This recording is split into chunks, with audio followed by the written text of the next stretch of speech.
Welcome to Freedom. This is today's edition of the Citizens Church on Civic Space TV. I am Phillip Muliisa. Today, the conversation is looking at quite a question that is lingering on the minds of very many Ugandans, and we say, is it possible to stop the democracy decline in Uganda, a case of corruption and the failed political transition in this country called Uganda? We want to detail bits of the democracy, the history of it, where we are, what has failed, what is working out, and how best can we create a better picture for this country, Uganda. Now, joining me in that conversation is a panel of distinguished citizens of this country, whom I will introduce. Starting from my extreme left, Professor Mwabutsya Ndebesa. He's a professor of political history. Professor, you're most welcome to the show. Thank you, and good morning to the listeners. Thank you. Next to Professor is from the Center for Constitutional Governance, the Executive Director, Dr. Sarah Bireete. Doctor, good afternoon, and you're most welcome to the show. Good afternoon, listeners, and thank you for having me again. Yes, and last but not least is Dr. Ojambo Robert, Head of the Department of History and Political Science, Kyambogo University. Doctor, good afternoon, and you're most welcome. Good afternoon. My pleasure to be here. Thank you. I will start with you, Dr. Ojambo. When we mention democracy in Uganda, many people try to associate it with 2005, the referendum, and subsequently 2006, the elections. But we know that this country has existed way longer, 1962 independence, and very many politicians and political parties and political systems have happened in this country. Take us down memory lane and talk about the history of democracy in Uganda. Yeah, thank you so much, Philip. Today I'm privileged to be on this panel with my teacher. So whenever I go short, he will have to fill in, and he's the one who can even go deeper. He will not agree with you that democracy in Uganda started in 1962. He will not agree with you because I remember very well. He taught me the history of Uganda. As Sarah normally argues on this panel, democracy has been part and parcel of the people in their different societies in Uganda. Because what came to be Uganda is an amalgamation of different societies that were put together by the Berlin Conference that created these boundaries that we have today as states in Africa or countries in Africa. But for Uganda, that started around 1894, that completed in 1926, where different communities were put together, and those different communities were governing themselves differently. Some as kingdoms, others as chiefdoms, others as just communities living together. So democracy, if you want to define it in the sense of Abraham Lincoln, government of the people, by the people, and of the people, then that's where there are issues, and there you will be seeing democracy from the Western lenses. So unfortunately, that's the democracy that we have come to understand and believe in. So there are elections, there are what, and so on. But in my view, democracy is wider than that. Democracy is just going by people's wills, or putting together people with something that binds them together. And that's how our societies lived. So you will find that, for example, in different societies of Uganda, there were different mechanisms that were put in place to make sure that society gets what we would call a public good. Because democracy is always there to allow the people to get a public good, and that good that everybody has a share on. And of course, I will move a little bit fast forward, that when you try to look at our kingdom areas, for example, what they call democracy, somebody else would call it autocracy, because sometimes it was not the will of everybody. It was the will of a few people who preached to the others and convinced them to believe so. I'll give an example of Buganda, when you really look at this Kabaka system of administration, it may not qualify to be a true sense of democracy because sometimes what the Kabaka says is the will of the people. So you find the Kabaka speaking for them. But you will find systems that make people accept the Kabakaship. But let's now come to the country Uganda.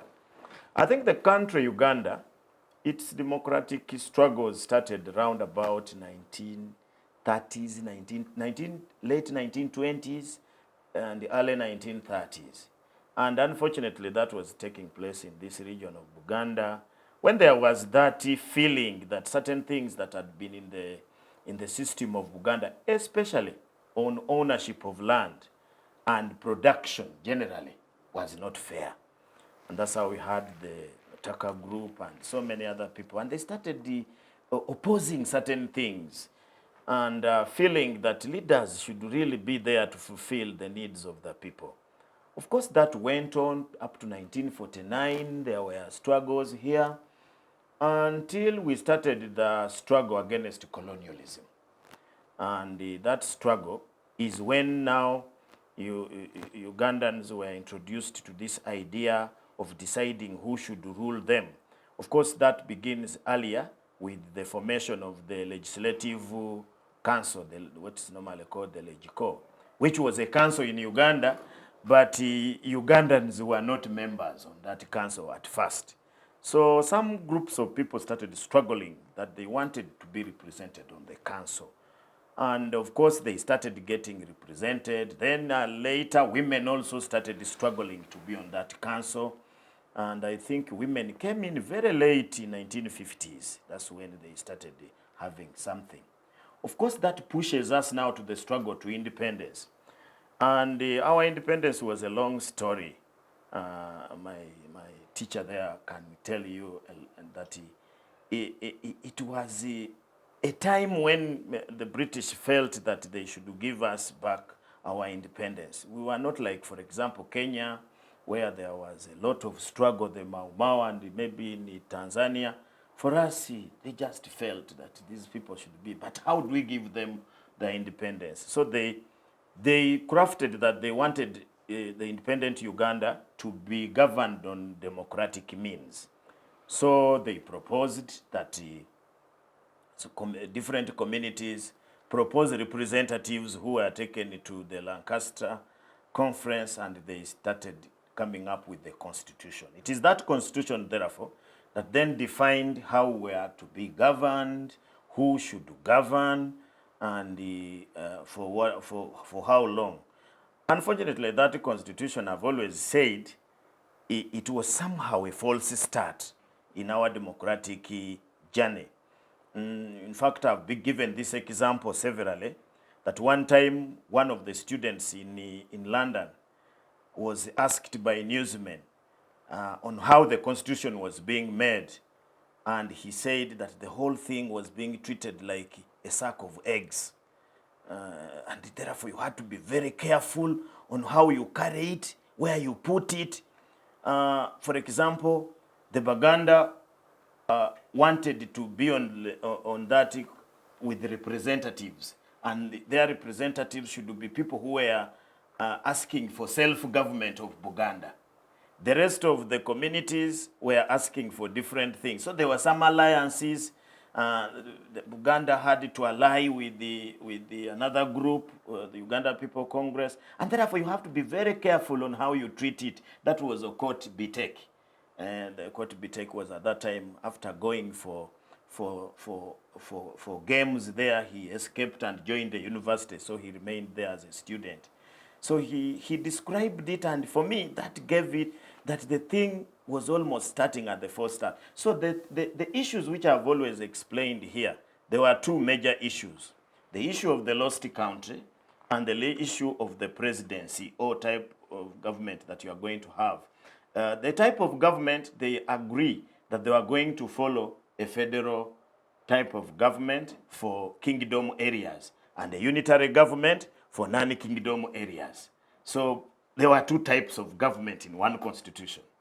But the issue of presidency was not solved, and the issue of the lost counties. And why I'm bringing out these issues, they keep reoccurring in our democratic struggles. So that of the lost counties was solved they attempted to solve it in 1964, but it was not solved.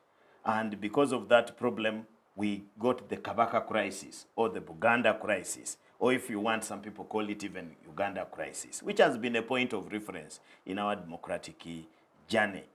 The issue of presidency was solved in 1963 when the Kabaka was elected. They say elected, but some people say there was no election. They just influenced, and he became became the vice president. So 1966, there is a crisis, which crisis moves on and leads us to 1971 coup. And 1971 coup leads us to the 1979 Liberation War. The Liberation War brings us Obote II.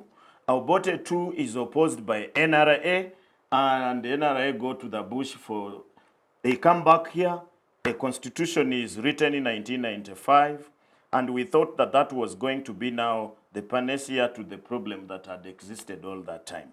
But I've been arguing that that constitution, the president quietly, without people knowing, created a project in that constitution of 1995. And that project, I've always called it Project Museveni, where everything in that constitution rotated around the presidency. When you look at term limits, these things, of course, in that parliament, they had, in that constituency assembly, they should have, Sarah, how do you call it, for a law to be, not to be changed, entrenched. They should have entrenched certain things. But the president influenced. One time I saw Maria Matembe quarreling with Rwamushana, where they had entrenched the term limit and the age limit. But the 10 commissioners were influenced by the president somewhere. And he said, no, you don't need to entrench it. And the likes of Rwamushana were very angry with the commissioners, such as Maria Matembe, and I saw them almost fighting on a TV station when he mentioned that. So I saw some truth in it. So our democracy, to give you that long story, to cut down that long story, has been so much not on national building, but has been so much on how to cater for interests. If you see from where I started from to the time when we were writing the first constitution, then the other constitutions, I skip them. We come to this constitution that we are moving. It was just dealing with interests. And unfortunately for this new one, what has really brought us issues is Project Museveni. Project Museveni has been an issue. It has not allowed the constitution to move. And it was intended, in my view. I have been looking at this constitution carefully. When you look at the powers that were given to the president, when you look at how UPDF later they create acts. For example, in the UPDF acts up to today, there are people who are permanent members of the high command. They even died, but they are still there.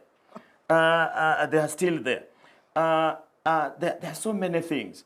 Now, today, as we look at everything, it is going to be very difficult for your democracy to take root when there is this Project Museveni. And I'm worried that now after Project Museveni, there is Project MK.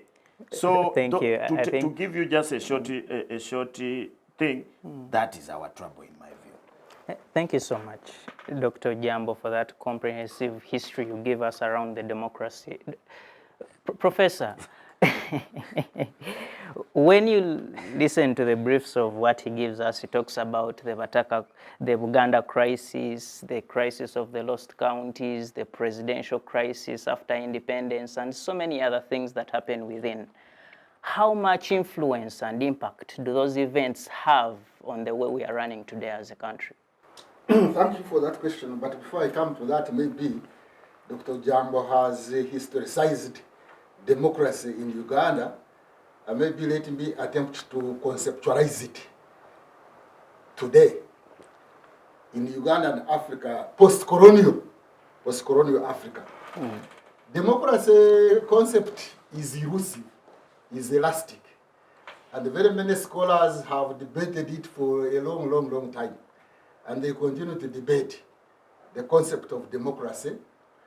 But in short, democracy has got certain necessary conditions for it to be there. You need, for example, consent, you need consensus, you need representativeness, you need responsiveness, you need consultations, and the like. You need the rule of law, you need tolerance, you need freedom of the press, and the like. There are certain necessary conditions for democracy to take place. However, because it is elastic and controversial, there are some scholars who have come up to say that there is a paradox of democracy. Scholars like Rare Diamond. That there are paradoxes or contradictions or tensions within democracy. That possibly if you allow a lot of consent and consensus, you may not be effective. Effectiveness is also a condition for democracy because there is substantive democracy that you must deliver. That at some point representativeness could mean that you wait every group to be represented and you will not make decisions because decision making is also important. Otherwise you will be clogged. So, and the freedom of the press or freedom generally, yes, freedom is a condition of democracy, but unlimited freedom can also lead to a crisis in a country.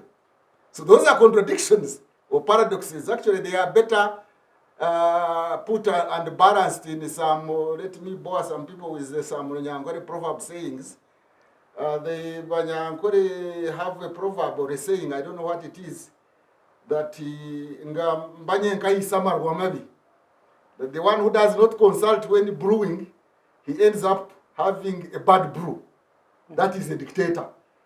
But at the same time, they say, if you have rendered in English, they have it also that very many tongues spoil the broth or something like that. You know? That shows how democracy is contradictory.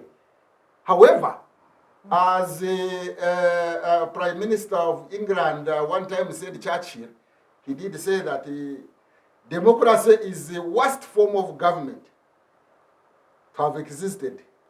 However, there is no alternative. The others are worse. You know, that is what he meant.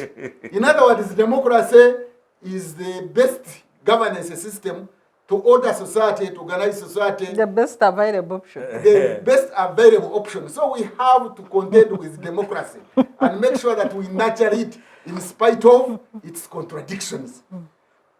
But you find that in Africa or post-colonial states, which actually have those paradoxes, because they are post-colonial states, these are artificial creations where we have states, hardware, without software of a nation. And therefore, there are inherent contradictions. However, people with good heart, good meaning, good faith, would make sure that they work on democracy, democratization, so that it doesn't reverse to autocratization. But what has been happening, what he was narrating, actually, you find in Uganda, we had democratization and then autocratization. You have 2 steps forward and then 1 step backward. And that's what has happened. And so we have not had Democrats, people who have values and norms of democracy, so that although they know that there are contradictions, and therefore this is a post-colonial state, you must nurture it as you build the state, you should continue forward. So, moving forward, today many scholars have characterized Uganda, the current interim government, as a hybrid. A hybrid meaning that it is shifted away from direct autocracy, like that of Idi Amin, and we have electoral democracy. At least we've been having elections with the view to use that electoral process to move ahead to transit to democracy. Unfortunately, it seems we have stagnated And in some respects, we are going Backward. back. We are having a transition backward instead of a transition forward. Mainly because I think of the character of the political players. The character of the political players. Definitely, we may need to touch the legal framework, the constitutional framework, where we have not practiced this and that and improve it when it has been practiced. But again, we end up amending the constitution before we have practiced certain articles and move a step backward. So, Uganda has stagnated or has sometimes regressed from that hybrid stage instead of transiting to the democracy stage. In my opinion, if we have to move to that democracy stage ahead of hybridization, the hybrid system we have here, there are very many things we can do.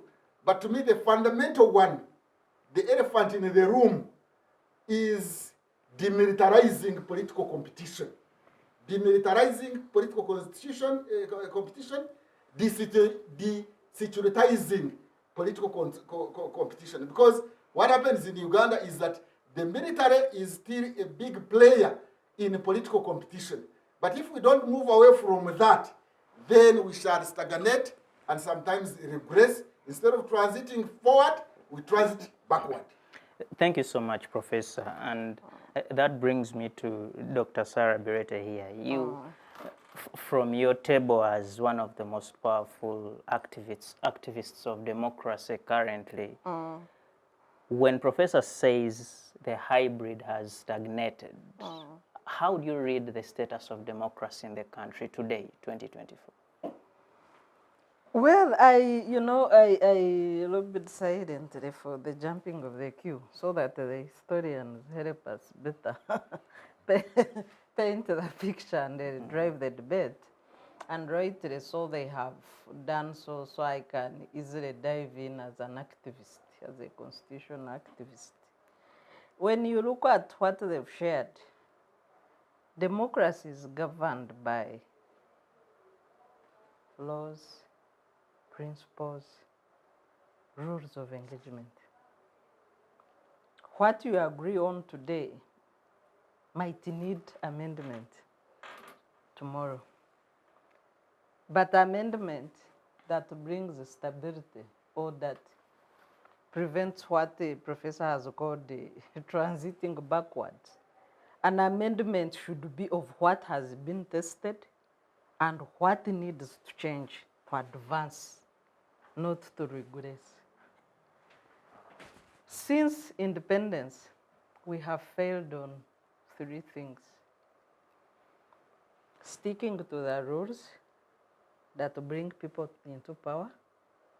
So the rules that whoever comes to power wants to change the rules that have brought them into power. So we don't stick by the rules that bring people to power. We don't stick by the rules while in power. And we don't stick by the rules while exiting.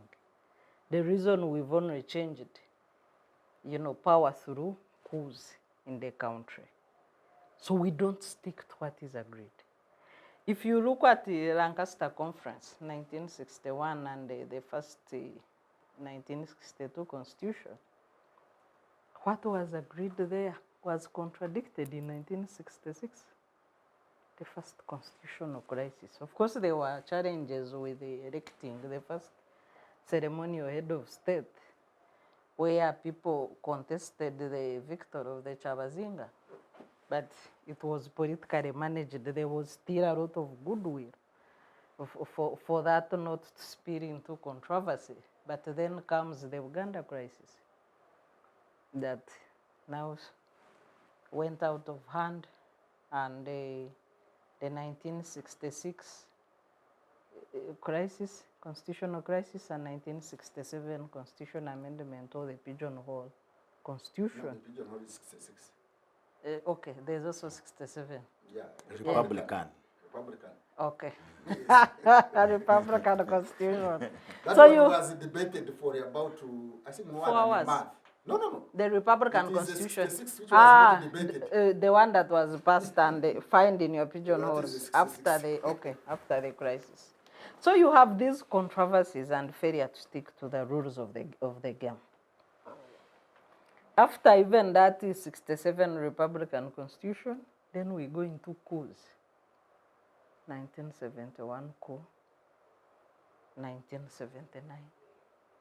But you also have the failure to uphold the Mosh Consensus, the Mosh Conference Consensus, where we had the change of Benaisa 68 days, Rure 68 days, Benaisa 6 months.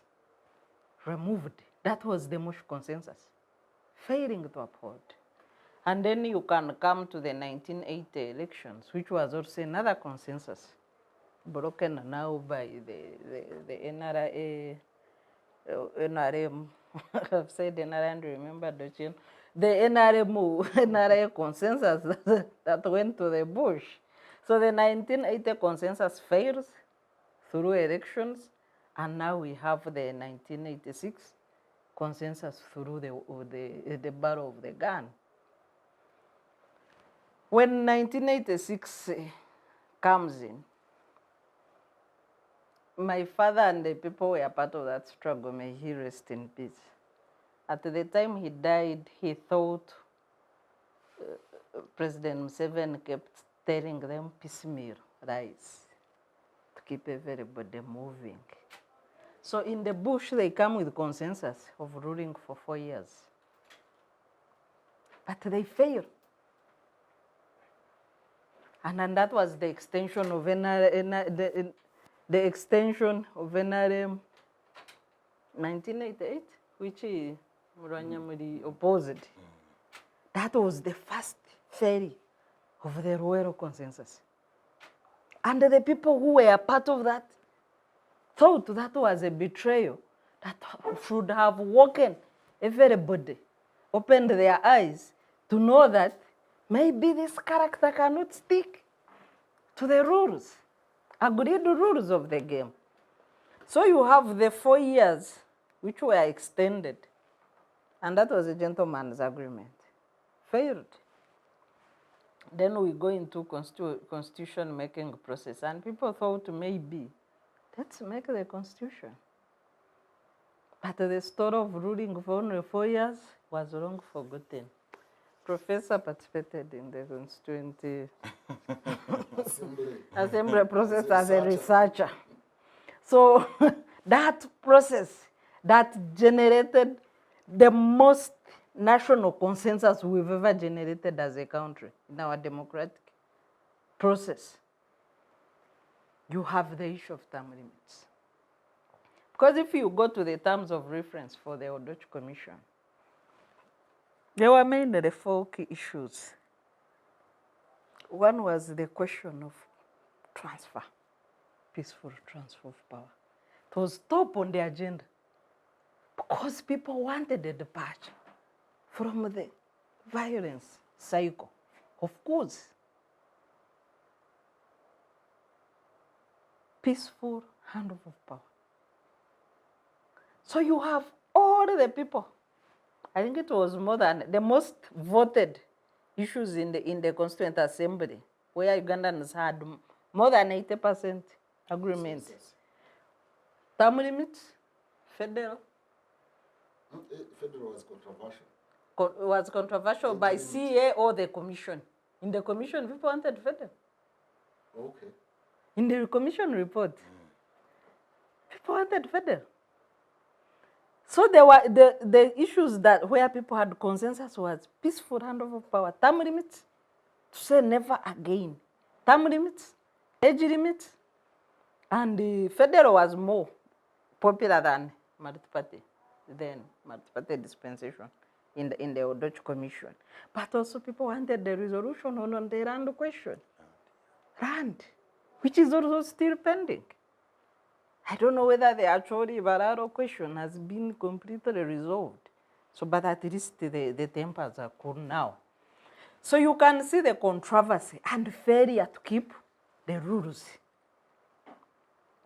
How Parliament removed? First of all, was the failure of CA to entrench.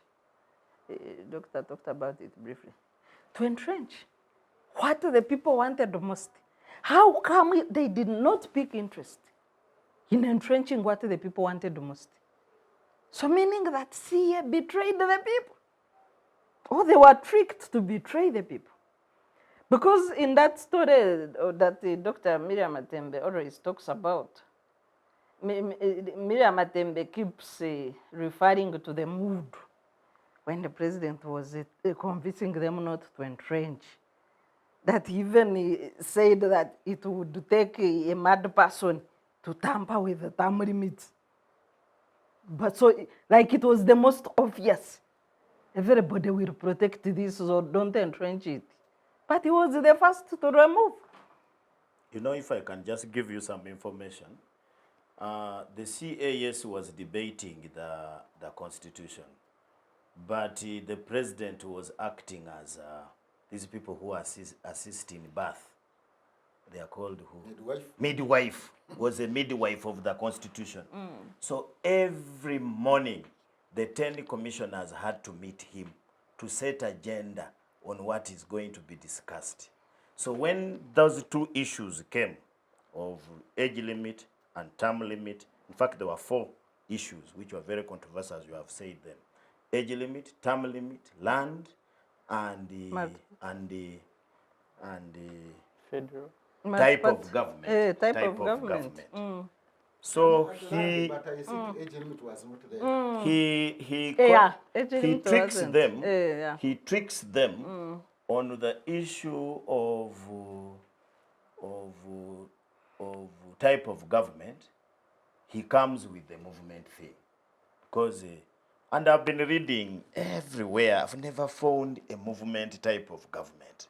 That's It does unique. not exist. It's unique to Uganda. It does not exist. So he convinces them to that one. Then, of course, the other one was that one. And that one, there was a very huge debate until some commissioners had to leave. And they remained only 7 commissioners Of term limits. of term limit and entrenching it. I remained with only 7 commissioners, and those were trusted people. Unfortunately, Matembe was one of them. Yeah, so the TIA failed to entrench term limits, and then what happened? Now the rest is history, as they say. We lost that provision for stability in terms of transition of power. When you look at the other failed principle, it's elections. Because a cycle of cause, gradually is a failure on agreement on how to choose leaders. And that is the method under the democracy that the Churchill said is the only option, available option. We have never agreed. We have never had an election where majority of the population, maybe the only one where Akabwai was the chairman, that's where there was less controversy. But isn't that the one? Of CA. CA, there was less controversy. Because what followed after CA, Paul Kawanga Semagere was stoned in Rukunjiri, although it was largely peaceful. But the LOC, when it was still RC election, resistance councils, there was violence in Kampala. People were stoned while lining up, the one of lining up. So we have always had controversy in how to choose leaders. And as we talk today, the controversy is more than ever before. Because as an election actor, I have never seen a practical tally center, national tally center. In other countries where we observe elections, you sit in a tally center, you see transmission of results, both digital and fax. You see the declaration form coming in. The agents are seated with their copies. Every agent looks at the declaration form that has come to confirm that it is similar to what they have, and then it goes for tabulation. That is a national tally center. It has never happened in this country. The most genuine counting stops at a district, although also it is distorted. So the most genuine counting of elections in Uganda is at a polling center. That's why in Kenya they changed their elections to say the polling center is the final. to declare results. The rest you just add. You are not declaring. But in our case, the declaration is either the district or national. The most genuine counting stops at that parish level where there are like 5 to 10 polling centers from a parish.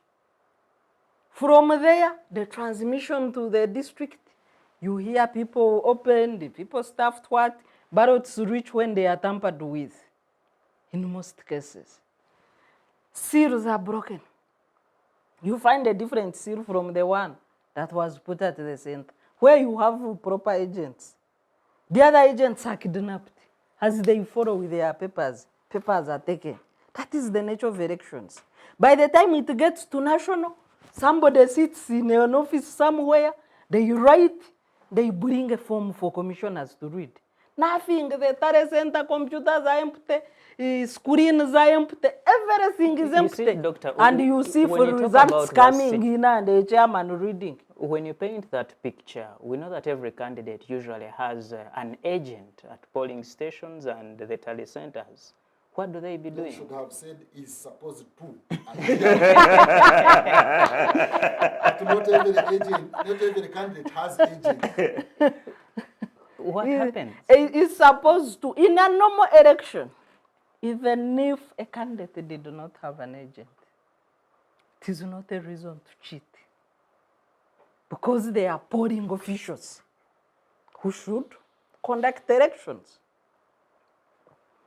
In the event that they are agents, in this country, either you are kidnapped in the night before elections, if people know you have a polling letter, or to be on a safer side, instead of having 2 agents, one on a polling station, you give letters to 5 people in the night and another 5 in the morning.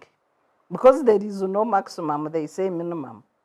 So when they reach there and they find the agents are there, or the regime can even create agents for you. You find at a polling center is somebody with your letter and you don't know them. But they can also be paid. Yeah, so or they are both. When you don't have enough money, that's why we have high commercialization of politics. Yes. You don't have enough money, somebody's heart is in their hands, they will take the money. Or intimidated. Yeah. Thank you, Doctor. I want to come back to Dr. Ojambo, and I think Professor also just conclude on this point of elections. So yes. Elections ideally should put citizens on the table. But where you have fraudulent elections, then these fraudulent elections make citizens the menu instead of sitting on the table. Wow. Citizens, the menu. Thank you. Professor, let me start with you on this question. We talk about the many crises that happened in the past, but key to it is the coups that happened, 1971, 79, and so 86. When you look at leaders like Idi Amin, how best could he have gotten out of power if it were not a coup? Was he overthrown through a coup? Idi Amin was overthrown through, I think, I can't call it a guerrilla war, but it was Tanzania which removed him. Tanzanian forces with Ugandan exiles, but mainly Tanzanian forces, supported by exiles. Exiles were very few, by the way. It was Tanzanian People's Defense Force that actually physically removed Idi Amin, backed by Ugandan exiles who had come, but when they entered Uganda, they also started recruiting. That's why you hear from NASA that it had 9,000. No. The 9,000 were recruited in Uganda. They were Ugandan National Liberation Army. Originally, I think the NASA from Tanzania had 28 people. And there was Chikosi Marum of Oito Joka and Obote. I don't think they also had more than maybe 200. So Idi Amin was removed not through a coup, but through invasion of Uganda and physically uprooting Idi Amin. So what was your question? Basically, through that situation, Did we have any structural way as Ugandans to which Idi Amin could have bowed out of office and say, yes, I've been defeated and I'm going out of office? I don't know why you're asking that. Anyway, you are younger, you don't know what was happening during that time. First of all, Idi Amin had declared himself life president. So there was no way Idi Amin would have been succeeded through any other means, because either death or force, because he was a life president. He had vulgarized politics, and there was no democracy. He was not a pretender. Idi Amin didn't pretend like others have pretended that he was a Democrat. No. For him, he was ruling using a defense council. There was no constitution. He was ruling with no constitution. There was no legal framework bounding the powers and authority of Idi Amin. He was ruling by decree. And a life president. So the alternative, there were two options for Idi Amin to go out. Either death, because he had declared himself life presidency, and there was no succession law, there was no succession process, there was no succession norm. So he would have to be removed either by force or by death. So I don't know what he wanted to bring out here in this debate, but I am saying that we have had situations in Uganda where succession, by the way, let's distinguish between transition and succession. Sometimes people confuse them. There is a difference between succession and transition. What actually we are talking about today is succession, not transition. Transition would be transiting from one system to the other. Like I have heard people talking about, there is a group which is still active. They call themselves cadres of Museveni or something like that. Those who lost in the primaries of NRM, who suggested that we go parliamentary system. That would be a transition. But in Uganda, I don't see even the possibility of a clear transition because there are different perspectives. One perspective is that we may have a military-aided transition, like similar to what happened in Zimbabwe. We could have a transition through insurrection.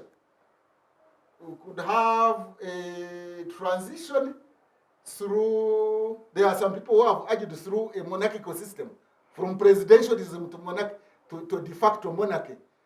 That we could have a transition through peaceful means, maybe.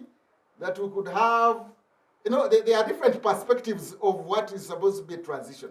But otherwise, a succession is having a leader succeeded by another one, either peacefully or through military means.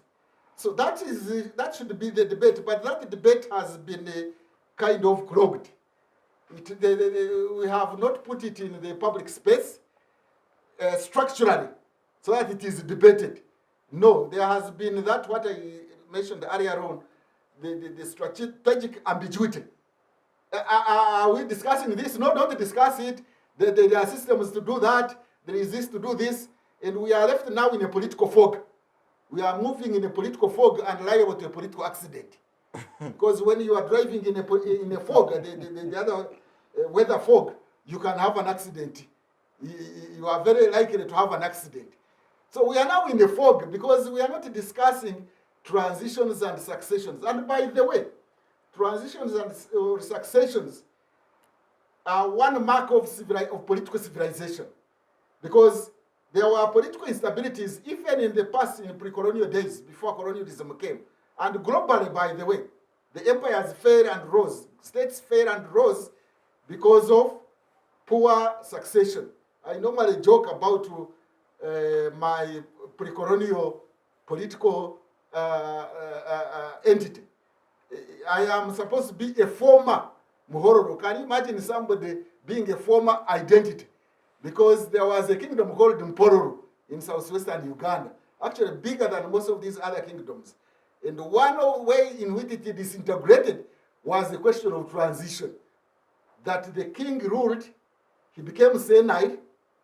Fortunately, he didn't die, but because of that, his kingdom disappeared, and the identity of the people has disappeared now, and they are now called Banyankore, when actually they are supposed to be originally Bahororo. I'm just using that as one example. So transitions and successions are very, very, very important. And if we wanted to have strong states, emerging states, transiting states, viable states, not failed states or unviable states or sustainable states, then we need to have this question of transition and succession. Both of them can be done simultaneously, clearly put on the table, people discuss it, and there are systems of achieving this transition. But we have sat on it, we have remained politically ambiguous, we have remained in a political fog, and this is very, very, very dangerous. I think this elephant in the room needs to be put on the table and discussed, dialogued upon, rather than remaining vague. You know, the Constitution is very clear. You know, people normally make that statement. I don't know why they say that. They say the Constitution is very clear. Even if it is very clear as a legal document, there are certain informal norms and processes which can tamper with this Constitution. And actually those unwritten laws, the norms, the political norms, the democratic norms, are the ones that we need to bring out on the surface, even if it is through conflicts. You know, some people fear conflicts. Conflicts, let there not be conflicts. Conflicts are not always bad. In fact, some managers encourage conflicts. Conflicts bring out things which are swept under the carpet to the surface. The issue is managing conflicts. The issue is not absence of conflicts, because there is no society anywhere in the world that has never had conflicts. The society must have ways and means of managing those conflicts so that you bring things on the table. Now, the question of transition has been sat on, and it can lead to this country disintegrate. Let me finish like this. I always also hear a statement to the effect that Uganda has always been there, and it will always be there. Come on. Where is Yugoslavia? Yugoslavia is now 6 countries. Where is the former Soviet Union? It is now different republics. Now they are fighting each other. You know, Ukraine was part of the Soviet Union. Where is it? More recently, Sudan was one country. Now you see, North Sudan, South Sudan, even North Sudan might disintegrate. This Congo of ours, if we are not careful, it might disintegrate. So the point I'm making in Somalia, even there is Somaliland and then there is Somalia. So let's not sweep away the question of transition and succession, and let's not assume that Uganda will always be there. Yes, it can continue to be there, but it can also disappear. It is a post-colonial state. We have got different communities. There is no Ugandan society. There is no Ugandan nation. The Ugandan nation is not there. The software, we have got a hardware called Uganda, which the British put together, but we have not evolved a software. What I mean here is that norms of accepting to live together so that we have a national identity. Local identities, tribal identities are stronger. Let me finish by giving you examples in corruption now. You wanted to discuss corruption. When there is corruption, you find communities where the person who has been accused defending the person. Come on. You saw how people were up in arms defending the other lady of the Mabati. Even the bishops came. They came to Rizira and they were complaining. You have seen how people in Masaka up in arms against Chagulanyi because he touched on the Masaka person. Now, I have seen on the social media, the people of Teso, they have even convened a district, a Teso councillors meeting to defend the speaker because she comes from there. No discussion of what exactly is happening in parliament, no. So in this country where we still have those tensions, we don't have strong national identity, we have strong tribal identities, we need to have statesmen and stateswomen, but not politicians. Statesmen, they say, look at the next generation, and politicians look at the next elections. Our politicians are looking at the next elections. That's why the constitution you people were talking about happened to be what it happened. Because it was made in 1995 when we were going to have elections in 1996. What would have been better was to say anybody who was a member of this Constituent Assembly would not stand in the next 10 years. People maybe would have made a sober constitution. But since they were looking at the next elections that was just across next corner, then they made the constitution which has failed to stand the test of time. Some information. Yes, The late Pecos Kutesa moved the motion that people who have participated in drafting the constitution should keep away from standing at least for 1 or 2 elections. And it was defeated. Oh, that one who would We support did it. Everybody was looking at the, actually not the year, just the elections. Yeah. Because 1995 promulgated, 1996 elections. Everybody was looking at the next elections. That was not a constitution made by statesmen and women. It was made by politicians, and that's where we are now. Imagine a constitution that has not lasted 30 years, has already been amended. I don't know how many times. We have lost count how many times it has been amended. That's it. Wow. Thank you, Professor. And based on that, the Citizens Chat show takes a very short break, and we shall be right back. Digital rights are those human rights and legal rights that allow individuals to access, use, create, and publish digital media or to access and use computers, other electronic devices, and telecommunication networks. Digital rights include a right to freedom of expression, information and communication through technology, a right to privacy and data protection, a right to credit for personal works, a right to universal and equal digital access, a right to identity, a right to anonymity, a right to be forgotten, and a right for protection of minors, among others. The state's digital rights are frequently violated through various unfair actions, for example, blockage of websites and social networks, theft of credentials, unauthorized use of people's data for personal gain, privacy intrusion, online censorship, arrests and intimidation of online users, internet blockages, and the proliferation of laws and regulations that undermine the potential of technology to drive social, economic, and political development worldwide. It is hence every citizen's responsibility to respect rights of other digital users and to speak out or report to the responsible parties when one's rights are violated. You are still on Uganda's leading freedom platform, the Civic Space TV, and this is the Citizens Chat Show. I am Phillip Muliisa. Today, I have Professor Mwabutsya Ndebesa, Dr. Sarah Bireete, and Dr. Ojambo Robert. We are discussing the possibility of stopping the decline in democracy in this country, but also facilitating a peaceful and feasibility of having a succession in this country. Where we left off, we are discussing things that failed in the past. And if I come back to you, Professor, briefly, when you go back to the makers of the 1995 Constitution, some of the most important things that Ugandans imagine or say have been robbed, the age limit, term limits, and any other checks that would enable government or the president leave and we have another one, were not entrenched, and they have been easily washed away. Why were these not entrenched? First of all, let me point out that sometimes not everything would be entrenched, especially when there was consensus, immediate consensus, and people never reflected on it that it would happen. When it came to the term limits, which actually had come from the Constitutional Commission, and there was a consensus throughout the country, and there was a consensus among the CA delegates, people did not find it maybe to put their entrenchment clause because it was taken for granted, I think, by most people. If some people had other plans behind, I mean, people cannot go in the minds of people and find out what was there. That is, I think, partly why it was not entrenched. Age limit now.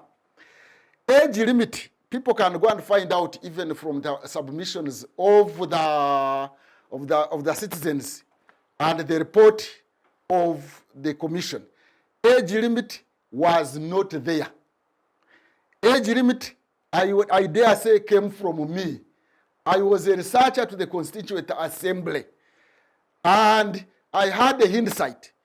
I come from Mpororo, Ntungamo, and we are supposed to be former Bahororo. We are now called Banyankore. Our kingdom had disintegrated very embarrassingly, that we had an identity called Mpororo, and we are proud of it.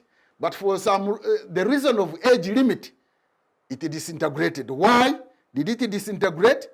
Simply because the then king, who was called Kahaya Tindanjezi, for the great Mpororo, he didn't overstay. He actually became senile. All kings are supposed to remain until they are succeeded. But in the past, for some reason, I think people would not last longer in those days. For him, he lasted. He was lucky that he became senile when he was still in power. So he had divided his kingdom with his sons. He had put his sons in different territories or provinces. The sons asked him to relinquish power to one of them. I think the eldest was called Rukari, one of the provinces in what is now Rohama, but Benerukari or Inshenyi area. He refused. When he refused, they all rebelled against him. And when they rebelled against him, he hid the drum. And you know, if you didn't have a drum, you were not legitimate. So when he hid the drum, and he died in a manner that was not very clear, then each of those people carved out their own chiefdoms, and the kingdom disintegrated. But before I leave that, that is an issue that one could learn a lesson from pre-colonial history.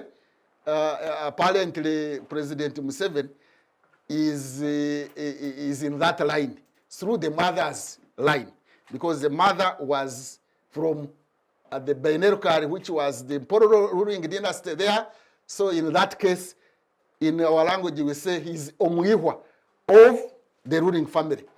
But another one was the nephew of the ruling family. He's a nephew of the ruling family through the mother's line. Through the mother's line. But another one was President Bojibo of Tunisia. I had it in mind because I had read history. He became senile in power, and almost Tunisia disintegrated until somehow the military intervened with the vice president, and he was removed. So I thought that age limit should be 80. Indeed, the constitution of Uganda, before it was amended, the age limit was 80, not 75. The constitution was saying that you are eligible to stand, you are not eligible to stand after 75, meaning you would be eligible to stand at 74 and 11 months. You could still stand and therefore be in power up to 79 and 11 months. And you could even go beyond, because what was not allowed was to stand, not to be president. If something happened when you were 79 and 11 months happened, you could still continue, because you would still be allowed to stand, to be president, although not eligible to stand. So I presented that proposal because I was a researcher. I couldn't participate directly, to Honorable the late Mayombo, who presented it. And it was not controversial. Everybody said, I remember it was Professor Kabwejere who said technology has come, people could go beyond 80. But the majority supported it. Unfortunately, when it came to that provision, it was removed. Otherwise, Wapakablo had bought it as CA chairman, but advised that let's not put the age limit at 80, let's put the eligibility to stand at 75, so that in case somebody is 79 and there is a crisis in the country, he could still be a president even after 80, because what was prohibited is standing, not being president even after 75 years. So that's how it came there. But age limit, term limits, that one came from the citizens. Thank you so much. And maybe briefly about the Mpororo Kingdom. President Museveni keeps saying he is a Muchwezi, and the Bachwezi have been in power in all that region for the last over 500 years. How does Bachwezi link to Mpororo? No, I think the question of Bachwezi is being instrumentalized for some people for political ends. Otherwise, I don't, in any case, even the question of Bachwezi is neither here nor there. Some people have come to realize that actually Bachwezi may not have existed as rulers, that the Bachwezi were merely theocratic rulers. That they were just what you can call cult leaders. But their influence was more cult than real rulers. Now, the question of Museveni, I don't want to go into that big debate because President Museveni is a Musita.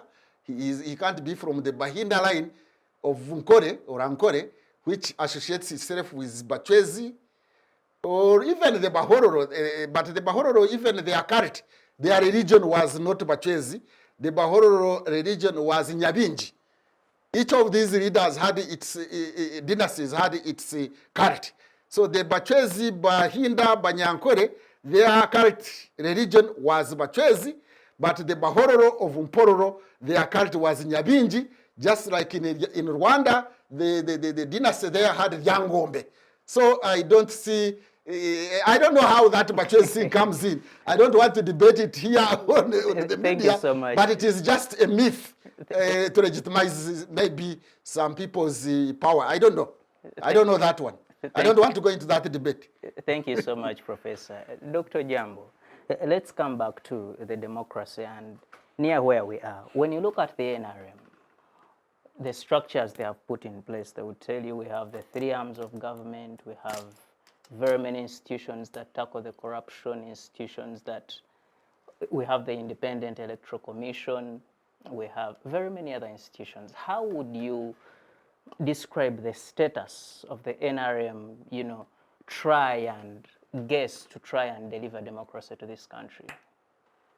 Yeah, thank you. I think my senior colleagues here have told you that democracy has ingredients.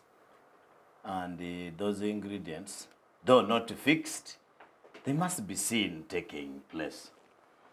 NRM, I hope you mean National Resistance Movement. Yes, please, the National Resistance Movement. National Resistance Movement in itself has been a big problem to the democratization process of Uganda.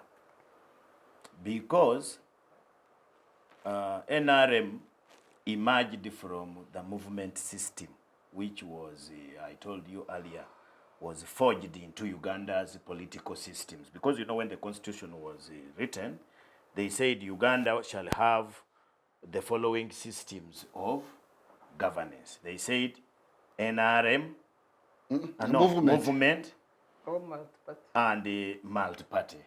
No, there was 3. Movement, multi-party, or any other democratic. Any other democratic systems. And I told you that movement has never been a political system. I have not seen it anywhere. Legally it was. No, I am saying anywhere in the world. It has never been there.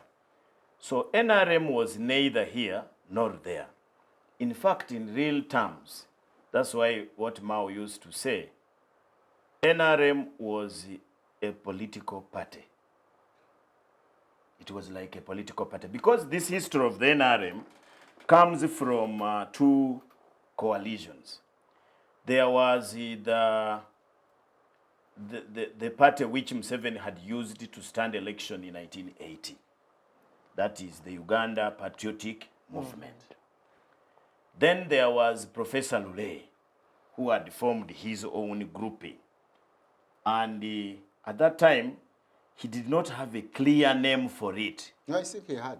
Was it Uganda Freedom Movement or something? By the way, it was not even UPM. It was Popular Resistance Army. Museveni and the 27, when they went to the bush, they formed a new entity called PRA, Popular Resistance No, Army. I'm saying what he used to stand in 1980 election. So that was UPM. Yeah, UPM.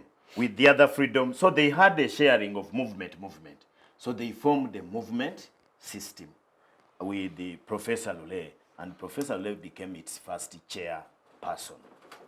And then, of course, what later happened, how it now is taken up by Museveni, it's not very clear. No, the ruler had died, so the vice president had taken over. Yeah, By but, the time... but you see, under normal circumstances, there should have been a process of replacing elections. the chairman. If he hit it.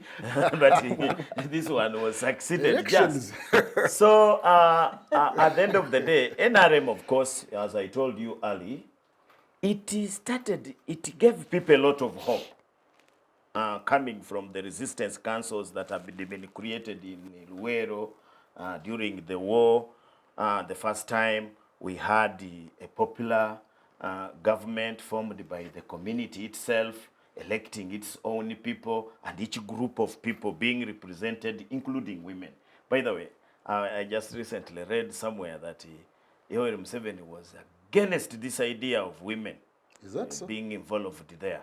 And he had, In the war? yeah, I have a script. I have a script. I hope it is authentic. It's very authentic. Because these days there are It's very very fake, authentic, and his fake argument documents. was that they were going to destabilize the soldiers who are fighting.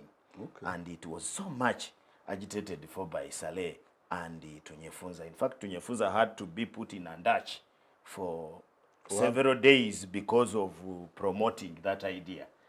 But which period I hope was you was that? not promoting a girlfriend.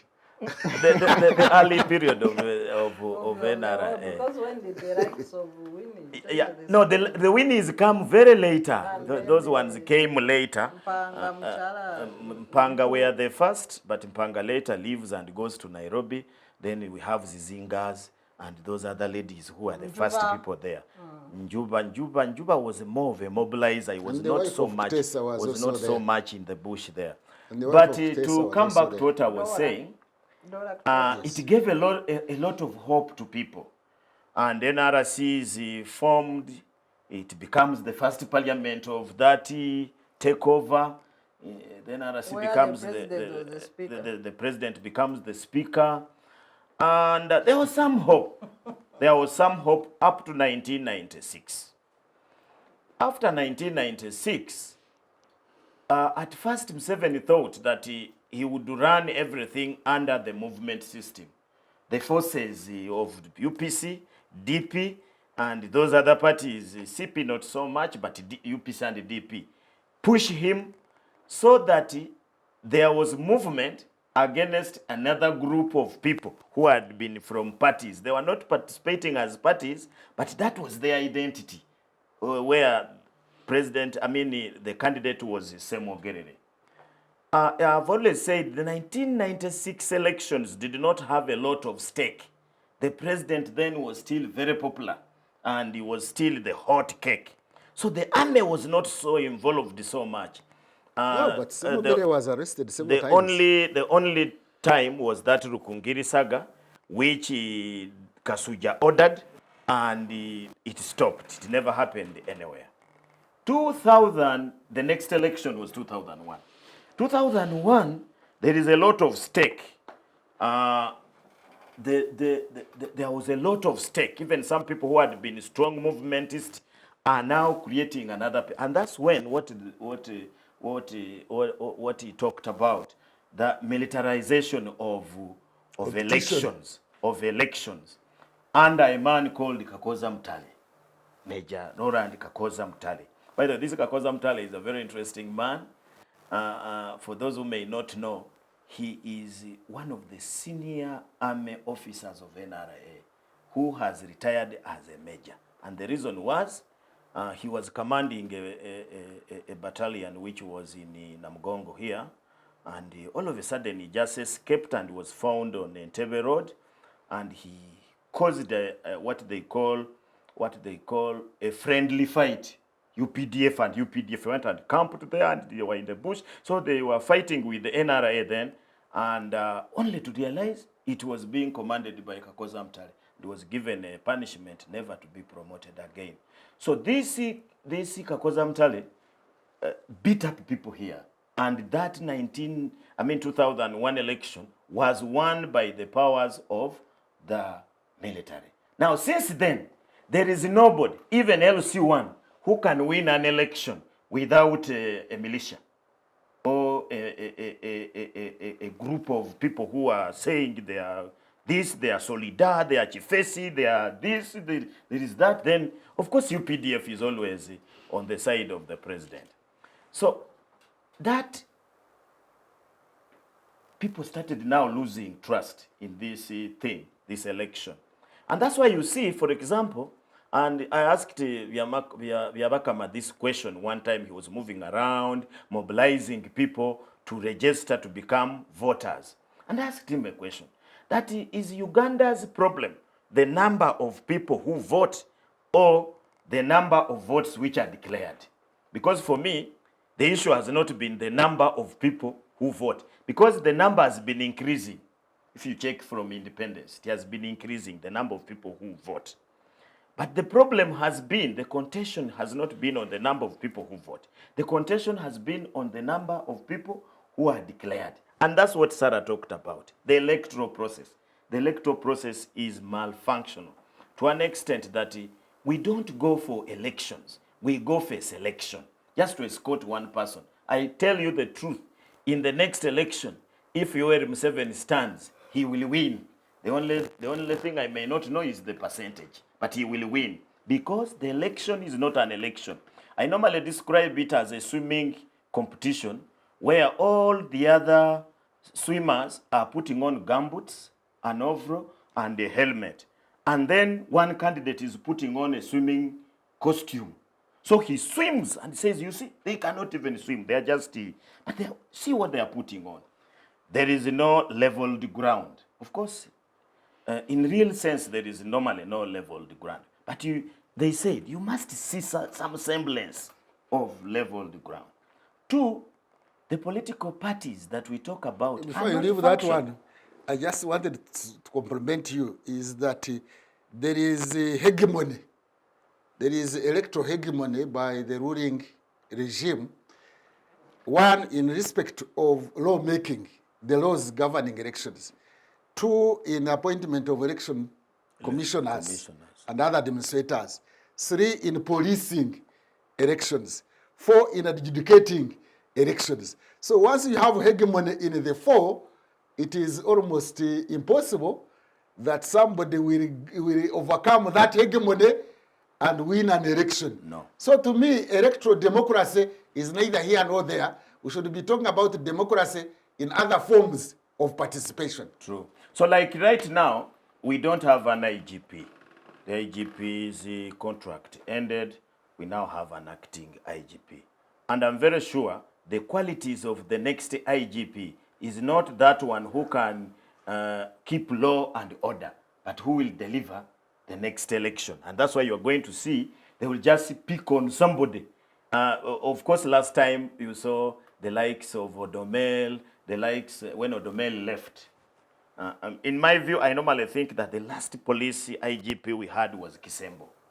The rest of these IGPs have been people just to deliver election, Kaihura's what, and the one who will come next. Of course, Ochora, for him, he was like, you know, where a chicken lay eggs, then they take to one to brood.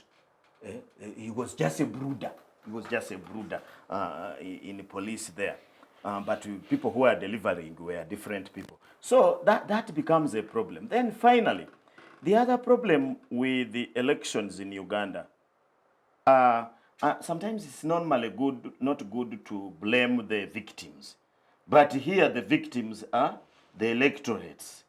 Even the electorates do not understand why they go for election. In most cases, they think that they are going for elections to do a favor to somebody who has given them something. Maybe an MP has given them some money, or has given them some alcohol, or the president has given them a district, or something. So they go there to do a favor, not knowing that they are going to bargain for their share in the country. And it is because of the huge problem of voter, they call it voter what? Sensitization, which is supposed to be a duty of the Human Rights Commission and the Electoral Commission. But I have never seen these guys do that job. If they do it, maybe they do it on TV, on UBC, just a few things. You don't see them going down there to educate the voters. But I don't think they would even be allowed. because what the system that prevails is as if it is intended. So much so that the voter goes. I saw one time a member of parliament for Nakawa who went through, and the people did not know him. And that gentleman, he went through, and the people were saying, you ask, but you have voted this man. Have you ever seen him? He says, I don't know him. Me, what I wanted is that he had a key. People did not know him. Member of parliament for Nakawa, the former. I will not mention his name. He has been in court several times. He may take me to court. But the man went through without people knowing him. That's why you see, for example, instead of ideas, the candidates struggle where they should be on the ballot paper. For you may not know. The candidate Yoweri Museveni, every election has been changing his names. And these lawyers, I don't know why they have not protested that. Because this person, from when I started watching 1996 to date, go and check all those names. They are different. At one time, he's Yoweri Kaguta Museveni.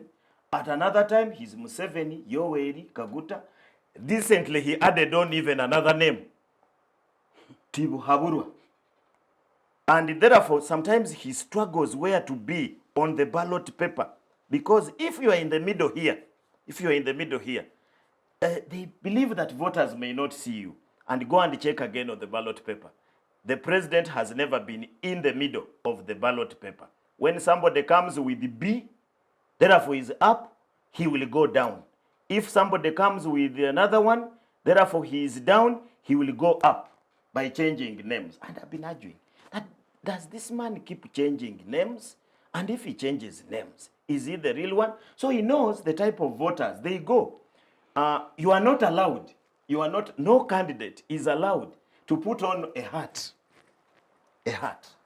You cannot be allowed to put on a hat. Yet his symbol is a bus.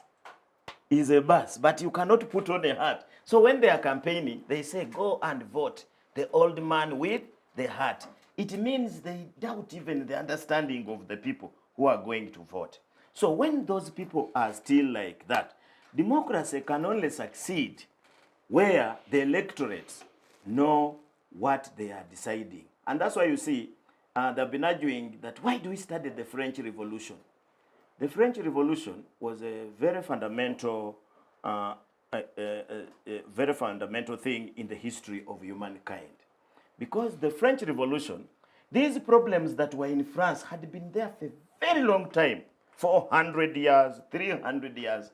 But they only come to be known by the common man to march to the Bastille when they were spoken about severally by the philosophers, by people who talked about them severally and said man is born equal, and therefore people did not know that he can be equal to the king, and they never believed in that until they were told to do so. That's why they could go attack the Bastille, guiltily the king and his wife, and take over. So sometimes sensitization of the voters is deliberately curtailed here. Finally, as he said, election now in Uganda is commercial. It is a commercial entity. So much so that it is very difficult to win an election. And the president talks about every time. And that's why the president and money are things that do not separate. In fact, president does not believe even keeping money in the bank. For him, he works with the money. During elections, he moves with the money. And people are given money, they go and vote. So when you are given money to vote, it means that people with ideas are scaffolded. You cannot go there. That's why you see, for example, in politics, you don't see there serious people. If you're a serious person, you cannot go into that thing. Because number one, you may not have the money. Number two, you may not be able to manage an army. That's why, for example, some pressure groups are moving the whole country without any problem. And where they are soldiers, they are everything. For me, if today I just went to tell people the effects of voting badly, I will not reach home. I will not reach home. So in my view, to answer your question in brief, is that NRM, yes, came purportedly to promote democracy in its 10-point program.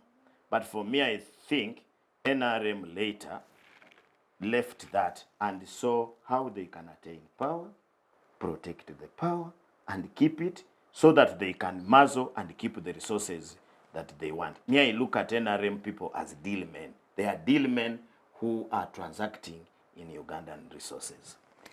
But moderator, Thank you, before maybe she comes in, because she should be the one to come in, I wanted to a little bit reframe the way we are discussing democracy beyond elections. Because there are different forms of democracy. And number two, elections is a means to democracy. It in itself is not democracy, although you cannot envisage or see a competitive election without, democracy without elections. I agree. Elections is a means. So we need to look beyond even elections. I'm not saying we shouldn't talk about elections. Because there are different types of democracy. You have electoral democracy, you have liberal democracy, you have social democracy, socialist democracy, participatory democracy, deliberative democracy, substantive democracy. We can go on and on and on and on. In other words, what does that mean? That democracy is not about that one time of electing your leaders and you wait for 5 years or 4 years. In between, there should be allowed space for citizens to participate in decision making through different methods. She is from the civil society. Civil society needs space. So when we are talking about democracy, we should talk about civil society. Should talk about the business community. We should talk about even cultural institutions. We should talk about students' movements, trade union movements, and many other organized space. That space should be allowed, including physical space. That's what I wanted to talk about. Do people know that physical space for interaction has been closed off? Constitutional Square, where people were supposed to gather and meet and exchange ideas, is closed off. Kamwocha here, where we were supposed to have some gardens, is now a shopping mall and whatever. In the past, even during colonial period, there used to be bomber grounds where people would meet. You can't go to Nachivubo now. You can't go to Nambore. You can't go to Kororo. You can't go anywhere. So how can you exercise democracy without people meeting? People of different classes, the rich, the poor, the marginalized, the women, the students, the youth, the elderly. All people should have places, physical spaces of interaction. But those have also been closed off. Please. Thank you. And where I wanted to take Dr. Sarah, one of the things we should get from the leaders we get through the elections we are talking about is service delivery. The education, the hospitals, the roads, the schools, everything. I think that's what is called substantive democracy. Yes.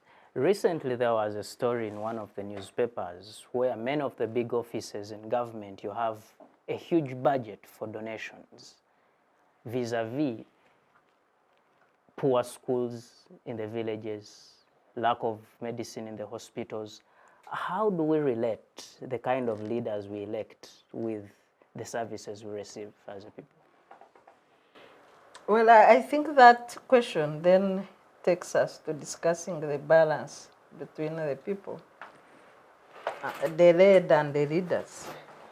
When you look at the premises of democracy, in our Article 1 of the Constitution, its power belongs to the people who shall exercise, their power through electing their leaders in regular, free and fair elections. In the absence of regular, free and fair elections, is legitimacy driven direct from the people? Or we have legitimacy being through money and violence? Because that's the nature of our elections. So we need to interrogate the question of power or government versus the people and the imbalance of power. Because government, democracy by its nature functions on 4 principles. You need the presence of rule of law. You need the free and fair credible elections. You need functional institutions and checks and balances. When you look at these 4 elements, in our situation they exist on paper. They are not, tangible wherever they are. You can say we have courts, we have the judiciary, but what are the hindrances to access to justice in this country? Who accesses justice? And when it comes to political questions, are the courts answering the political questions of the day? Or they don't have the backbone to do that? So once you have weaknesses in that aspect, and to note that Uganda has just been ranked 125 out of 142 in terms of the World Justice Rule of Law Index. So you see that we are not yet there. When it comes to independence of institutions, you can look at the corruption crisis in this country. We have all the rules to fight corruption. We have all the institutions, we keep creating others. You can talk of IGG, you can talk of DPP, you can talk of Auditor General, you can talk of State House anti-corruption, whatever that unit. You can talk of independence, anti-corruption, something. But corruption keeps rising. The more we create institutions, the more the corruption that we have in this country. Also, Parliament is supposed to fight corruption by its nature of appropriation and oversight function over the executive. Parliament has 4 committees of accountability committees headed by opposition. Are they fighting corruption? Last year there was a crisis of omnibus adoption of Auditor General's reports without debate. That renders the Auditor General's office non-functional. That act was unconstitutional by the Speaker of Parliament. That the Auditor General has audited the government institutions. The reports are before Parliament. The accountability committees are supposed to verify and call people with audit queries. And the whole floor discusses. But they were adopted in an omnibus manner with no debate. Meaning that year closed with almost no audit. A taxpayer should sue for lost money. Money spent by Auditor General. And sue Parliament for failing on its accountability function. Today we are debating the crisis in Parliament. Itself, the oversight, the watchdog, accountability committees. So can they debate an audit report of Parliament? If they debate, let's assume PAC, Public Accounts Committee, debates an audit report of Parliament. Will the House debate it? Because we've had instances where reports were shelved. The Uganda Airlines report. And the Speaker says, no, this is my friend. Of course, pictures were flowing. You will not embarrass. I will not allow you. End of the story. Wastage of taxpayers' money. What inspires this consensus among members of Parliament from the NRM and the opposition? Which consensus? Deals. The Speaker ruled. I didn't see consensus. On those 2, I was watching Parliament. No, maybe he was referring to consensus on eating. If we can put it bluntly, that when it comes to eating, there is consensus. So maybe that's what you had in mind. That's what I said, that the citizen is now on the menu. The citizen is the menu being eaten by politicians. Because that is our money. And these politicians don't pay tax. So the citizen is on the menu. They are not on the table. That's what I said. When you go to the IGG authored the report that we lose 10 trillion every year. That is a fifth for our budget, 20% of our budget. Lost in corruption. Also, Dubai, the watchdog of taxpayers' money, IGG. So, when you look at what's happening in Parliament, I think for me, we are reaching the tail end of the life presidency. Because is it on the Parliament? You look at Parliament just before the exhibition, they were attempting to debate Rubowa Hospital. As you said, Rubowa Hospital, where is the money? Why is it closed? This Deputy Speaker go there. We never saw the Deputy Speaker going. Then we go into discussing Parliament. And Parliament is shifted from discussing the executive. Of course, I'm not saying we shouldn't discuss Parliament, but look at the syndicate of corruption.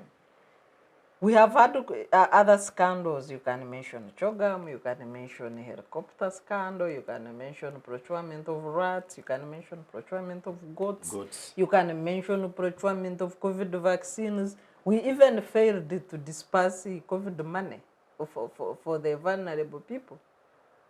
You can mention iron sheets. So it is scandal after scandal.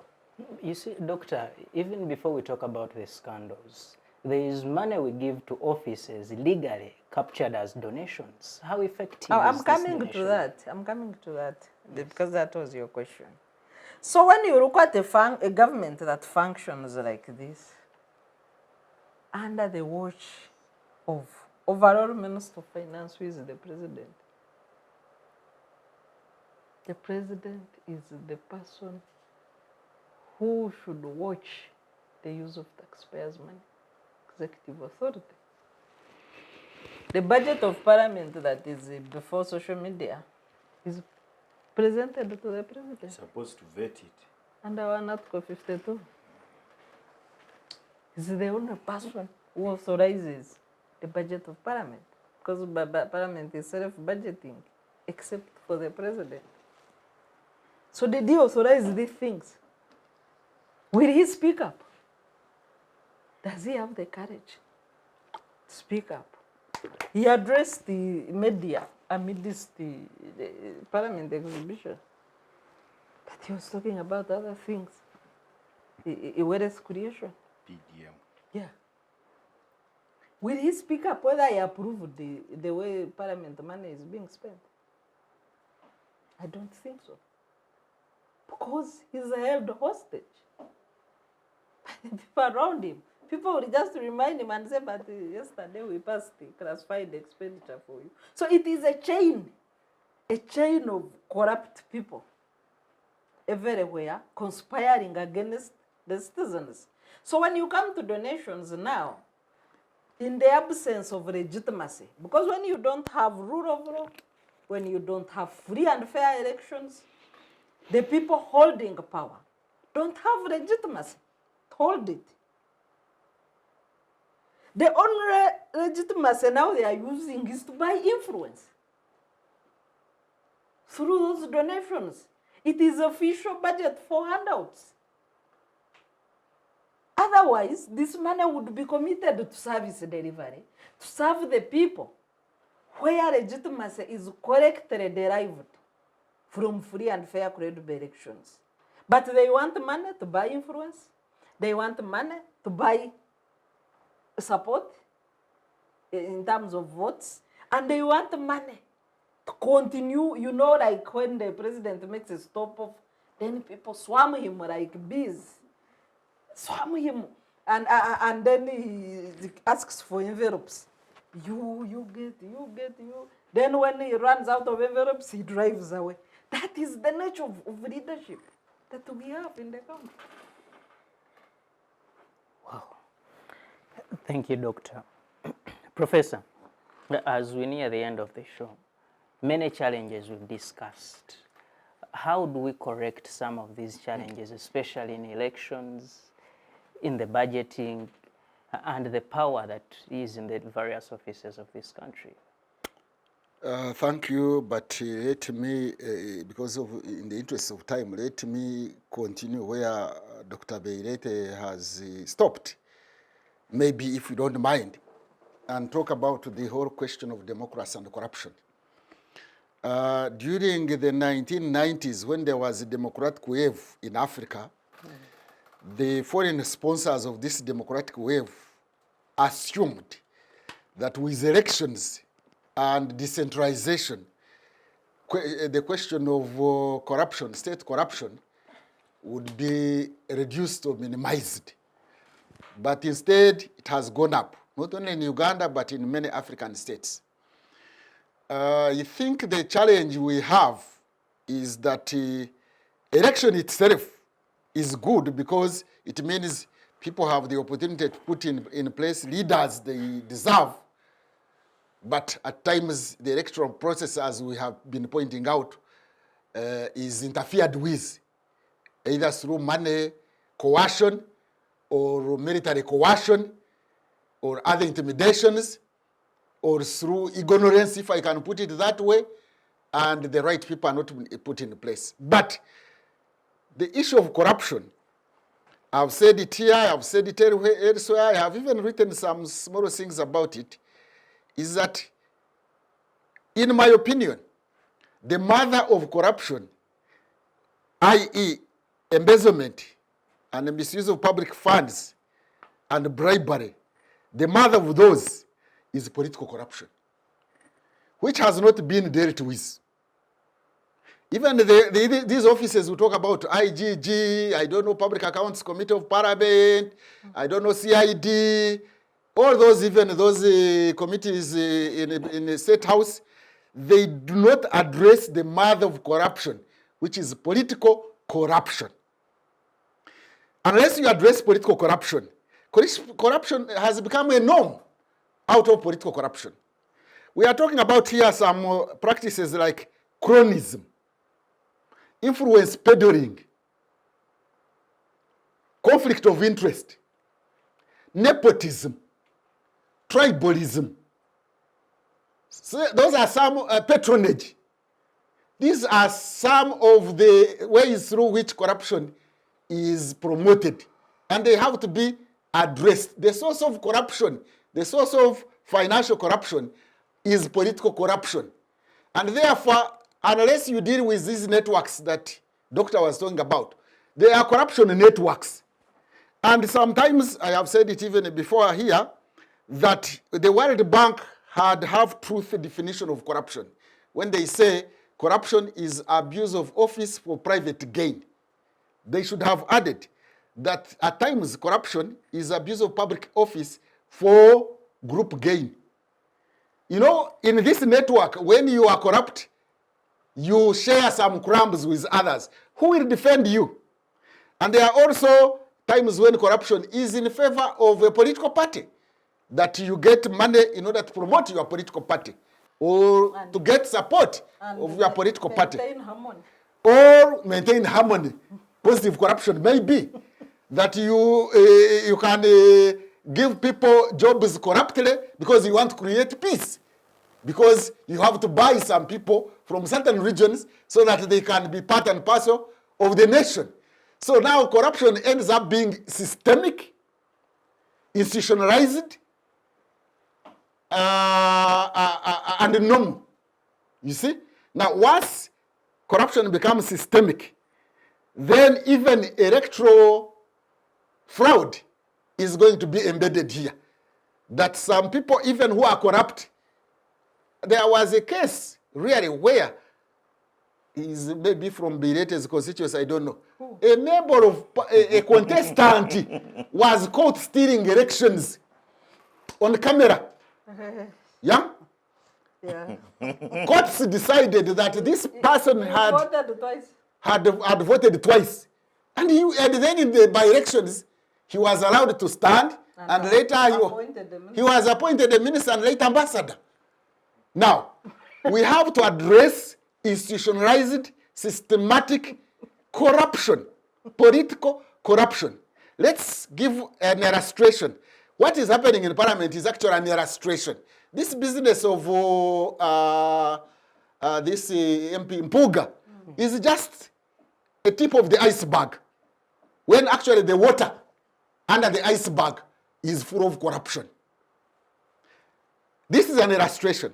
First of all, where I partly sympathize with Mpuga even, there is a question of influence peddling and the question of conflict of interest. She's from the NGO world. These days, the donors have put there a provision that even in the agenda of meetings, you put there conflict of interest. So when you are meeting, like when we are boards, some of us who are boards on these NGOs, on the agenda there is also conflict of interest. That if there is a conflict of interest, declare it. On the items, declare it. Either when they reach there, they know actually you are conflict or you excuse yourself. Now, how did commissioners sit alone in a meeting and decide on the emoluments? What did you expect? That was conflict of interest. But it is allowed in the law. It is allowed in their system. That one should be removed. Members of parliament allocate themselves funds. Public servants, as a civil servants, do not allocate themselves funds. It was put there to keep the parliament somehow independent of the executive. But it has been abused. I wish it would be reversed. In this country, we need to have a salary review board, a salaries board, to determine emoluments of civil servants or government officials or politicians. Now, unless in the absence of that, then we have got institutionalized corruption. So, when you allow patronage, when you allow cronism, when you allow nepotism, influence peddling, and all those things remain in a political, in the body politic and the political system, then corruption is systematized, and handling the few people who have picked some money and punishing them as individuals is tinkering at the seams. Corruption is embedded.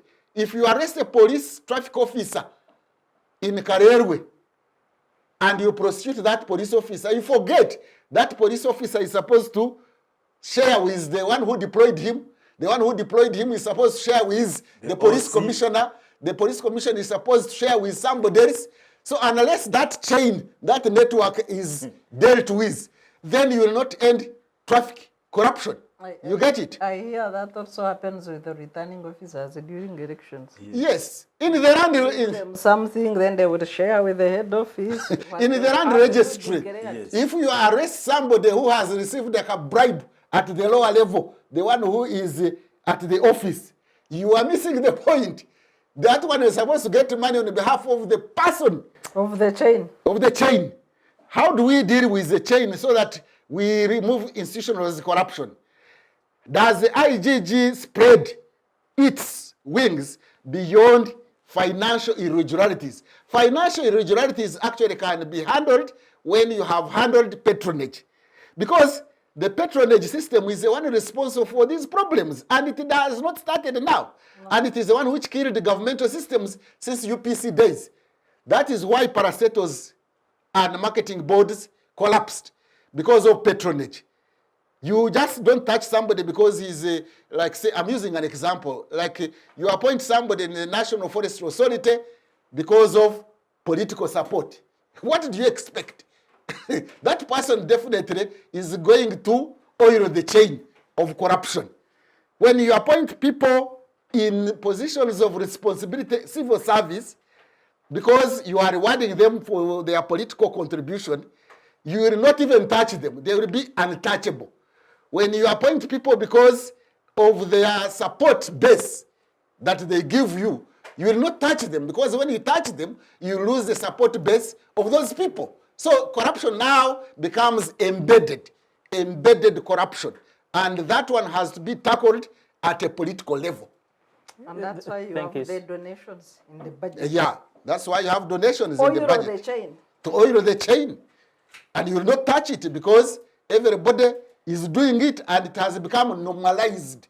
It has become normalized to oil the chains for political patronage and clientelism. Can we address that one? I don't know. That's when we are talking about transition. That's the transition we are talking about. From individual rule to institutional rule. From political patronage to real politics that is based on meritocracy, not patronage. Professor, briefly, do you think the national reconciliation and national dialogue can be of help in that aspect? Those ones will not help unless we change the attitudes of those who are holding state power. Because if those are holding state power are not changing their norms and attitudes, it will not work. Even if you put in place the right laws, even, you know, you can put the right laws, institutional legal framework, you can put a legal framework, institutional framework, but you must address the normative framework. The transition we are talking about, we should transit from political patronage to upright politics. Unless we do that, you know, that's how Nyerere, for example, managed Tanzania without corruption. Because he dealt with political patronage. He issued Musoma resolution and Arusha declaration to prevent people from getting involved in businesses and therefore getting entangled. In Uganda now, all businesses, if you talk about any politician at a higher level, that politician has a business. There is no private sector in Uganda because members of the private sector are embedded with those in the government, in the public sector. How do you solve that problem now? We need a shift, a paradigm shift, but it must be of people who are committed to serving the public. You know, most of these political class we have, people were talking about, you are the one maybe who brought it, that what is it making it impossible for parliament to deal with these things? Why do they all behave the same? We have got a political system, a political dispensation of eating. It is my time to eat, as somebody wrote. And whether you change X and Y and they shift without changing the attitudes and the norms and the system, you will still have political corruption. And we need to concentrate our efforts, if we have to have a shift, on political corruption. Define it clearly, debate it clearly, put it in our laws, in our legal systems. And the IGG should actually shift from concentrating on embezzlement and bribery and shift to political corruption. Why do you have people from the same area? You know, in Uganda, as somebody pointed out, if you go to an institution that is housed in a storied house, eight stories or 10 or whatever, normally the big people, women and men, sit on top. Yeah? You enter that building, yeah? When you have just entered, and you probably you want to see somebody on 6th floor or whatever, just the first floor, just sit down. They normally tell you to sit down as you wait. Sit down and listen to the language they are speaking. Just let me challenge anybody. Go and sit there and hear the language they are speaking. You will hear them short waving. The housekeeper, the bodyguard, the personal assistant, the whatever, those who you find normally when you have just entered the building, you'll find them short waving. What a coincidence that the people in that building and the person is holding a public office, not a private office, they are all speaking the same language. They are all Gambanogu. That is where the corruption begins, and unless we address that one, we shall not build a nation. People came from the bush coming to build a nation. They built mansions. Thank you so much. Thank you so much. Dr. Ojambo, briefly, how do we clear up some of the mess? Now, me, I normally say this, and my senior Prof there has just said it all. If President Museveni today wanted corruption to end, it will end immediately. It will end. But the process of ending it will begin. The trouble has been that corruption is what sustains the system in the government here because of patronage that he has talked about. I'll give you an example. I was a student in Dar es Salaam when Magufuli was voted the president. And he came up and said the followings are going to stop. And he did, they stopped. I remember at first you would go to an office, they disturb you, say, nani alikuwa hapa saile, musubiri. After Magufuli coming to power, you would enter an office and everybody wants to to deal with you immediately and you leave office because they don't know who you are. He stopped some of these luxuries. And you know, once a leader shows by example, it becomes very difficult for other people to do it otherwise. The first thing he said is that for me, if I fall sick, I'll go to Muhimbili Hospital. So one time they thought it was a joke. He gets a problem and he says, take me to Muhimbili. When they reach the hospital, they tell him that this machine is not working, the other one is not working, and he asks, who is that one? Then they say, oh, you know, the other one is still being processed. In 1 week, Muhimbili had been lifted back to life. He went to the airport. The airport, things were just passing. There's a lot of delay. So he just went there one morning. And he found that all the machines were not working. All the people concerned from that place went to prison immediately. And therefore, the airport, everybody had to be careful. The next time he went to the equivalent of URA, Tanzania Revenue Authority. And he reached there at 2. Some people are not in office, and a lot of things were happening. Those were all reprimanded, and things started working. In 4 years that he actively worked, the city of Dar es Salaam had moved to a 2-lane city to 4-lane. Now, if you go to Dar es Salaam, most of the roads that go, you know, Dar es Salaam, normally roads start from the outskirts of the town towards the coast. It's called Posta. All the major roads that go to Posta are 4-lane. In the middle, you have the buses, the big buses, then the small vehicles out. How did he do that? He just saved money for 2 years from celebrations. Nyerere Day, I don't know which one. He just abolished them. So people are not supposed to do that. Number 2, this going out benchmarking and what have you and the treatment.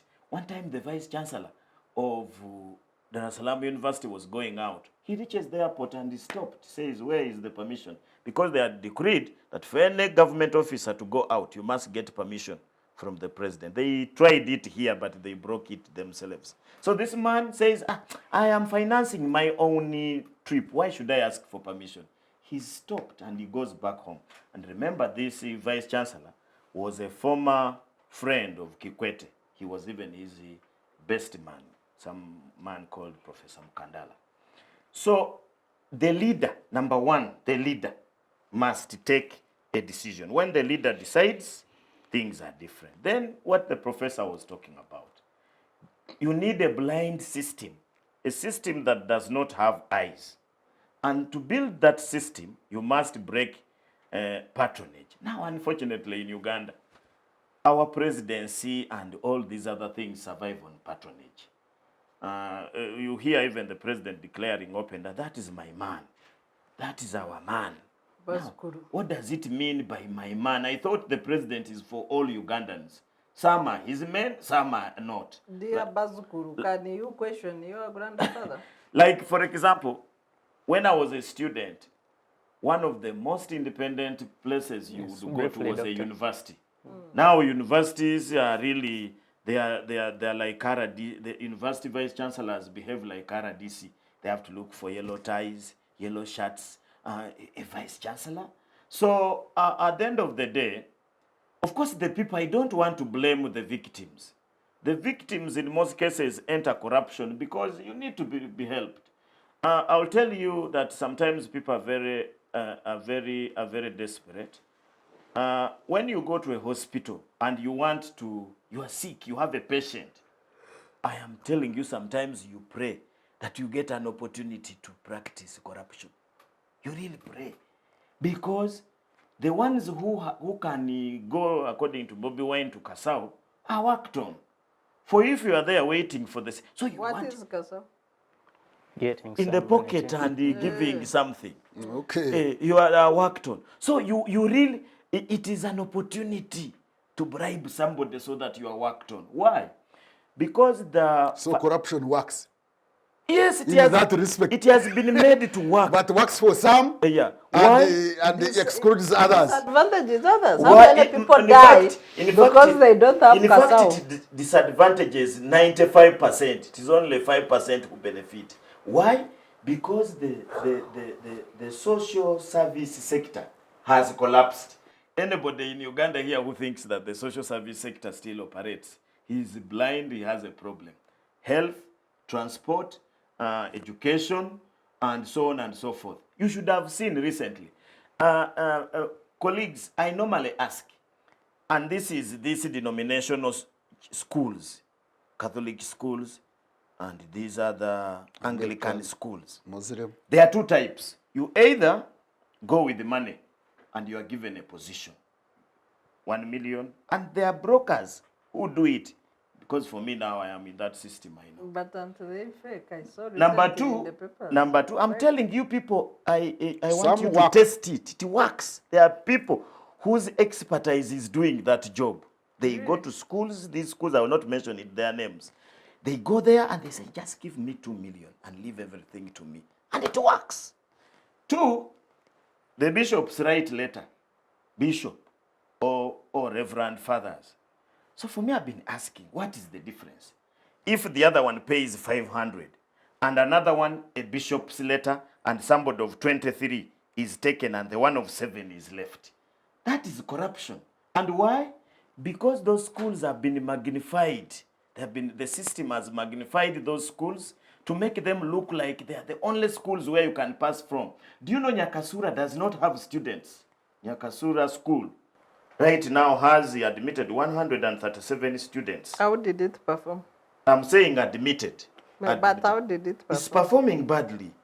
Laibi does not have students. St. Leo's Chegobe does not have students. Even the OBs have put up a mechanism to pay for poor people. They still don't want to go there. They want to come and struggle in Kampala. Nabumari High, those are schools where majority of these dignitaries studied from. So they have made some schools. Do you know there are schools which receive 1,700 applications and admit in senior 6, 500, but intending to seat 300. But you are still continuing with the how people get places. You could add on. You forgot to say there are those who come with political letters. Letters from politicians. Commissioners. Yes. So that is all corruption. So I think the best thing is, number one, we need to deal with the leadership question. Seriously, if we are to deal with the corruption, you need to deal with the leadership question. And the leadership, unfortunately, if you have not handled the top and you waste time on LC, MP, you're wasting time. Number two, we need to put a price for corruption very high. And that's what happened in Tanzania. Including political corruption? Yes, it must be very high. If we don't do that, we are wasting our time. And number four, I think the only thing that is going to happen to Africa, I see it going to happen, is recolonization. Thank you so much. That is Dr. Sarah, defeatism. briefly, is it more of a rat chase or we have other ways we can do it? I want to answer that by bringing in examples of countries like Singapore and which have authoritarian regimes or democracy, or somehow sometimes defined as managed democracy, but are able to have recognized progress.